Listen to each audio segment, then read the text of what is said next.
So my calling was primarily to teach English in different universities. So my first year I taught at the Technical University in Mongolia.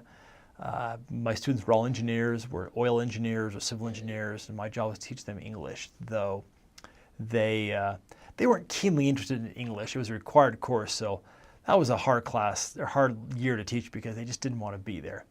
And we would, of course, we'd do tests and grades. This wasn't just like a night course. This was actually a college course, had a curriculum. We had books we used, we had tests, and I remember doing a test, and I think the American view of tests is very different than the Mongolian one was. And I said, okay.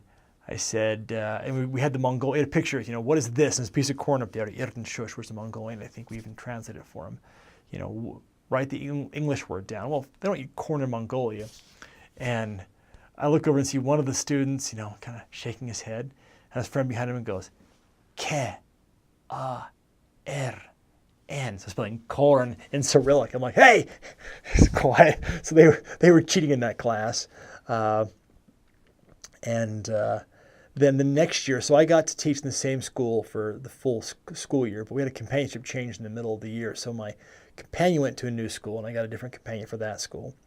And then the second year, I got transferred to a different school to the, so the first school was the Tekniki Niksergul, which means the Technical University. And the second year was at Orkhan Godahelni Hovindetsergul, which is the Orkhan Private Foreign Language School. And that was actually much easier to teach at because the students wanted to be there and wanted to learn English, and they were quite good. And I had 6 or 7 courses, and we also taught an American Studies class, which was just a load of fun. We'd pick a topic, you know, dating, media, geography, history, and like we'd show a movie clip or something. We had one where we would teach American recreation, I think, or pop culture or something. And so we started off teaching about Minas and me and Elder Rogers, who had a lot of fun. So we start off, today we're going to talk about the American postage system, and doing a very dullest impression. And it's amazing. You put a letter in the mail, and you put an address and zip code and put a stamp on it, and 2 days it's there. Now, Mongolians have a postage system too, so they're kind of like, now we have a song about the post office. And then we had a big boom box there, and we put a tape in a push play, and we had Van Halen Right Now. And so it starts playing, and we start headbanging and slam dancing, and you know, we had some pictures of things about, you know, what we do for fun. And so that was a fun class, and got to you know, test the guys on students on American things. And then even that class, we got asked to host a Halloween party,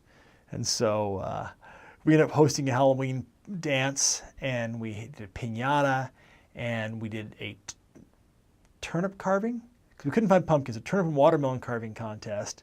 We had a costume contest. We had someone bring a scary movie to watch in the room. So apparently I showed a radar movie to all my students. Apparently I didn't quite realize that at the time. But it was a lot of fun. It was a great school. And it was fun as a teacher because we got to be in the program at teaching meetings. We did grades, we did tests. And we actually met a lot of our investigators that way. We wouldn't talk about the gospel in class. We actually got asked a lot.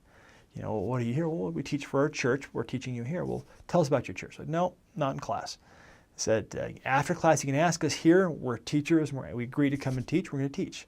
You know, after class, you can ask, but not in class. And we earned a lot of respect that way, because a lot of other missionaries for other Christian churches got into Mongolia coming as English teachers. And it was funny because they'd asked us, well, how'd you get a visa? And we said, well, so we wanted to teach about the church. And they said, will you teach English? And we said, sure, if we can teach about church afterwards. And they said, okay. And they were shocked because they had to lie about it and say, no, we're here to teach English. And so they'd get in the classroom and close the door and get a guitar out. I'm going to sing a song about a man named Jesus.